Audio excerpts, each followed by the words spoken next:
ಚುನಾವಣೆ ಬಗ್ಗೆ. ಆದರೆ ನಮ್ಮ ಒಂದು ಊಹೆ ಏನು ಅಂತಂದರೆ, ರಾಜ್ಯದಲ್ಲಿ ಸದ್ಯಕ್ಕೆ ಯಾವುದೇ ಬದಲಾವಣೆ ಇಲ್ಲ.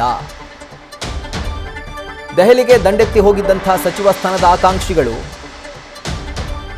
ಈಗ ಯಾವುದೇ ಬದಲಾವಣೆ ಇಲ್ಲದೆ ಇರೋದ್ರಿಂದ ನಿರಾಸೆಗೊಳಗಾಗಿದ್ದಾರೆ. ಮತ್ತೊಮ್ಮೆ ಸಚಿವ ಸ್ಥಾನ ಆಕಾಂಕ್ಷಿಗಳಿಗೆ ನಿರಾಸೆ ಎದುರಾಗಿದೆ.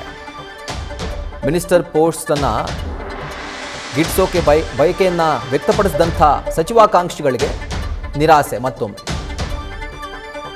ಈಗ ಹೈಕಮಾಂಡ್ಗೆ ಕುತ್ತಿಗೆಗೆ ಬಂದಿರುವಂಥದ್ದು ನಾಯಕತ್ವ ಬದಲಾವಣೆ. ಅದನ್ನೇ ಕರೆಕ್ಟಾಗಿ ಹೈಕಮಾಂಡ್ ಇನ್ನೂ ಫೈನಲೈಸ್ ಮಾಡಿಲ್ಲ. ಅಂಥದ್ರಲ್ಲಿ ಕ್ಯಾಬಿನೆಟ್ ರೀಶಫಲ್ಲು.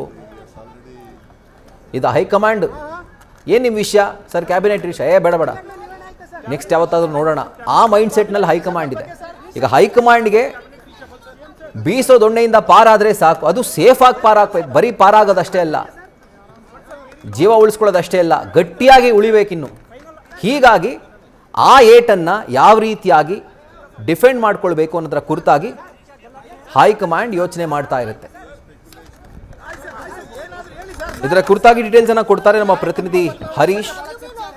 ಒಟ್ಟಿನಲ್ಲಿ ಜೂನ್ 18ರವರೆಗೂ ಕೂಡ ರಾಜ್ಯಸಭಾ ಚುನಾವಣೆ ಇರೋದ್ರಿಂದ ಯಾವುದೇ ಬದಲಾವಣೆ ಅಂತೂ ಇಲ್ಲ ಅನ್ನುವಂಥದ್ದು ಒಂದು ರೀತಿ ಕನ್ಫರ್ಮ್ ಆಯಿತು. ಇನ್ನೊಂದು ಕಡೆಯಲ್ಲಿ ಪಾಪ ಸಚಿವ ಸ್ಥಾನದ ಆಕಾಂಕ್ಷಿಗಳು ದಂಡೆತ್ತಿ ಹೋಗಿದ್ರು ದೆಹಲಿಗೆ ಫ್ಲೈಟ್ ಹತ್ತಿ. ಸೊ ಅವರಿಗೆ ಮತ್ತೊಮ್ಮೆ ನಿರಾಸೆ. ಹಾಗಿದ್ರೆ ಬೇಳೂರು ಗೋಪಾಲಕೃಷ್ಣ ಅವರು ಒಂದು ಎಚ್ಚರಿಕೆಯನ್ನು ಕೊಟ್ಟಿದ್ರು, ನೀವು ಇನ್ನೊಂದು 4-5 ದಿನದಲ್ಲಿ ಡಿಸಿಷನ್ ತೆಗೆದುಕೊಂಡಿಲ್ಲ ಅಂದರೆ ಉಗ್ರವಾದಂತಹ ಪರಿಣಾಮವನ್ನು ಎದುರಿಸಬೇಕಾಗುತ್ತೆ ಅಂತ. ಸೊ ಈಗ ಅವರ ಒಂದು ಪ್ರಾಬ್ಲಮ್ ಕೂಡ ಹೈಕಮಾಂಡ್ ಶುರುವಾಗುತ್ತಾ? ರಾಹುಲ್, ಬಹಳ ಮುಖ್ಯವಾಗಿರುವಂತದ್ದು ಇಂದು ಬೆಳಗಿನಿಂದಲೂ ಕೂಡ ಮ್ಯಾರಥಾನ್ ಮೀಟಿಂಗ್ ಮಾಡ್ತಿರುವಂತಹ ಹೈಕಮಾಂಡ್ ನಾಯಕರು. ಸೊ ಒಂದು ಹಂತದಲ್ಲೂ ಕೂಡ ಸಿಎಂ ಸಿದ್ದರಾಮಯ್ಯ ಅವ್ರನ್ನ ಒಂದು ರಾಜ್ಯಸಭೆಗೆ ಹೋಗುವಂತ ನಿಟ್ಟಿನಲ್ಲಿ ಒಂದು ಆಫರ್ ಕೊಟ್ಟಿದ್ರು ಅಂತ ಹೇಳಲಾಗ್ತಿದೆ. ಆದ್ರೆ ರಾಜ್ಯಸಭೆಗೆ ಹೋಗೋದಕ್ಕೆ ಈಗ ಸಿಎಂ ಸಿದ್ದರಾಮಯ್ಯರು ಅದನ್ನು ನಿರಾಕರಿಸಿದ್ದಾರೆ ಅನ್ನುವಂತ ಮಾಹಿತಿ ಕೂಡ ಲಭ್ಯ ಆಗ್ತಾ ಇದೆ.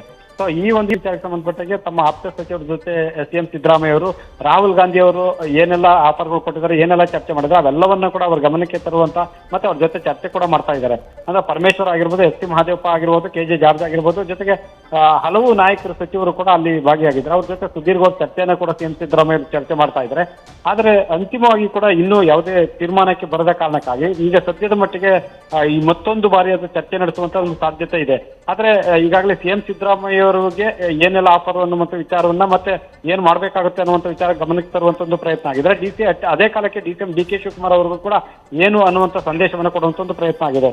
ಸೊ ಹೀಗಾಗಿ ಒಂದ್ ಕಡೆ ನಾಯಕತ್ವದ್ದು ಇನ್ನೂ ಅಂತಿಮವಾಗಿ ಸ್ಪಷ್ಟ ಚಿತ್ರಣ ಸಿಗದೇ ಇರುವಂತದ್ದು, ಮಗದೊಂದ್ ಕಡೆ ಹಲವು ಸಚಿವಾಕಾಂಕ್ಷಿಗಳು ಕೂಡ ಸಚಿವ ಸ್ಥಾನ ಇನ್ನೂ ಸಿಕ್ಕಿಲ್ಲ ಅನ್ನುವಂತ ಅಸಮಾಧಾನ, ಆಕ್ರೋಶ ಕೂಡ ವ್ಯಕ್ತಪಡಿಸ್ತಾ ಇದ್ದಾರೆ. ಸೊ ಈಗಷ್ಟೇ ಕೂಡ ಬೇಳೂರು ಗೋಪಾಲಕೃಷ್ಣ ತೀವ್ರ ಅಸಮಾಧಾನವನ್ನು ವ್ಯಕ್ತಪಡಿಸಿದ್ದಾರೆ. ಸೊ ಯಾವುದೇ ಕಾರಣಕ್ಕೂ ಕೂಡ ನನಗೆ ಒಂದು ಅವಕಾಶ ಕೊಡಲೇಬೇಕು ಅನ್ನುವಂತ ನಿಟ್ಟಿನಲ್ಲಿ ಕೂಡ ಸಚಿವಾಕಾಂಕ್ಷಿಗಳು ಒತ್ತಡವನ್ನು ಹಾಕುವಂತ ಒಂದು ಪ್ರಯತ್ನ ಮಾಡ್ತಾ ಇದ್ದಾರೆ. ರಾಹುಲ್, ಈಗ ಮತ್ತೊಮ್ಮೆ ಹಾಗಿದ್ರೆ ಒಂದು ಗೊಂದಲ ಅಂತೂ ಸಚಿವಾಕಾಂಕ್ಷಿಗಳಲ್ಲಿ ಇದ್ದೇ ಇರುತ್ತೆ, ಇನ್ನು ಎಷ್ಟು ದಿನ ಕಾಯಬೇಕು ಅಂತ. ಆ ಪ್ರಶ್ನೆಗೆ ಅಟ್ಲೀಸ್ಟ್ ಏನಾದರೂ CM ಆಪ್ತರು ಅಥವಾ ಹೈಕಮಾಂಡ್ ಲೆವೆಲ್ನಲ್ಲಿ ಯಾರಾದರೂ ನಾಯಕರು ಅವ್ರಿಗೆ ಕನ್ವಿನ್ಸ್ ಮಾಡಿದ್ದಾರಾ ಅಂತ? ರಾಹುಲ್, ಎಲ್ಲರೂ ಕೂಡ ಈಗ ಸಿಎಂ ಸಿದ್ದರಾಮಯ್ಯ ಮತ್ತೆ DCM DK ಶಿವಕುಮಾರ್ ಅವರ ಜೊತೆ ನಾಯಕತ್ವ ವಿಚಾರಕ್ಕೆ ಸಂಬಂಧಪಟ್ಟಂಗೆ ಇವತ್ತು ಫುಲ್ ಬ್ಯುಸಿ ಆಗಿದ್ರು ಕೂಡ ಹೈಕಮಾಂಡ್ ನಾಯಕರು. ಹಾಗಾಗಿ ಈ ವಿಚಾರಕ್ಕೆ ಸಂಬಂಧಪಟ್ಟಂಗೆ ಸುದೀರ್ಘವಾಗಿ ಯಾವುದೇ ರೀತಿ ಚರ್ಚೆ ಆಗಿಲ್ಲ ಅಂತ ಕಾಣಿಸ್ತಾ ಇದೆ. ಆದ್ರೆ ಈ ಸದ್ಯದ ಪರಿಸ್ಥಿತಿಯಲ್ಲಿ ಮೊದಲ ಹಂತವಾಗಿ ನಾಯಕತ್ವದ ವಿಚಾರ ಗೊಂದಲವನ್ನು ಬಗೆಹರಿಸಿಕೊಳ್ಬೇಕಾಗತ್ತೆ. ಸೊ ಈ ನಿಟ್ಟಿನಲ್ಲಿ ಕೂಡ ಸಿಎಂ ಸಿದ್ದರಾಮಯ್ಯ ಅವ್ರನ್ನ ಮನವೊಲಿಸ್ತಕ್ಕಂಥದ್ದು ಮತ್ತೆ DCM DK ಶಿವಕುಮಾರ್ ಅವರನ್ನು ಕೂಡ ಒಂದು ಹಂತದಲ್ಲಿ ಮನವೊಲಿಸ್ತಕ್ಕಂಥ ಒಂದು ಪ್ರಯತ್ನ ಆಗ್ತಾ ಇದೆ. ಆದ್ರೆ ಇದುವರೆಗೂ ಕೂಡ ಸಚಿವ ಸಂಪುಟ ಪುನರಚನೆ ಆಗಿರ್ಬೋದು, ನಾಯಕತ್ವ ಆಗಿರ್ಬೋದು, ಯಾವುದು ಕೂಡ ಇನ್ನೂ ಸ್ಪಷ್ಟ ಚಿತ್ರಣ ಸಿಗದೇ ಇರುವಂತ ಕಾರಣಕ್ಕಾಗಿ ಸೊ ಮುಂದೆ ಒಂದು 3-4 ದಿವಸದಲ್ಲಿ ಅದಕ್ಕೊಂದು ಚಿತ್ರಣ ಕೊಡುವಂತ ಸಾಧ್ಯತೆ ಇರುವಂತದ್ದು. Rahul, right Harish, thank you ಡೀಟೇಲ್ಸ್ಗೆ. ನ್ಯೂಸ್ ಫಸ್ಟ್ ನಿರ್ಭೀತಿಯಿಂದ ನಿಮ್ಮ ಪರವಾಗಿ.